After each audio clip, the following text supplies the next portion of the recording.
Hello বন্ধুরা, আশা করি আপনারা খুবই ভালো আছেন। তো আপনাদের মূল্যবান সময়ের মধ্যে কিছুটা সময় যদি এখানে দেন, তাহলে বাস্তব জীবন কাহিনীটা একটু বুঝতে হয়তো আমি সাহায্য করতে পারি। আপনি হয়তো আপনার জীবনের সবথেকে কষ্টকর সময়টা হয়তো পেরোচ্ছেন। এই সময়টা সবার জীবনে গুরুত্বপূর্ণ, কারণ এই কষ্টটিকে কাজে লাগিয়ে সফলতার দোরগোড়ায় আমাদেরকে পৌঁছাতে হবে। এই হারটিকে সফলতায় পরিণত করাই হলো তোমার কাজ। তুমি এখনও তোমার জীবনের বা তোমার গল্পের শেষ পাতায় এসে পৌঁছাওনি বা শেষ অধ্যায়ে এসে পৌঁছাওনি, সবে তো শুরু করেছো। এই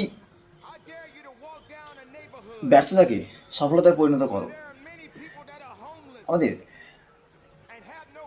স্যার এপিজে আব্দুল কালাম বলেছিলেন যে যেটা তুমি ঘুমিয়ে দেখো সেটা স্বপ্ন না, যেটা তোমাকে ঘুমোতে দেয় না সেটাই স্বপ্ন।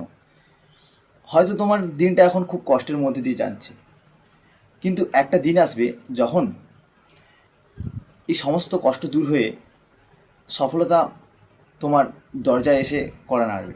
তুমি এখানে থেমে যেও না, কারণ তোমার গল্প এখনও এখানে শেষ হয়নি। হয়তো তুমি ভাবছো এই কথাগুলো আমি কেন বলছি, বা হয়তো আমি অনেক ছোট, কিন্তু বা হয়তো আমার অভিজ্ঞতা অনেকটাই কম।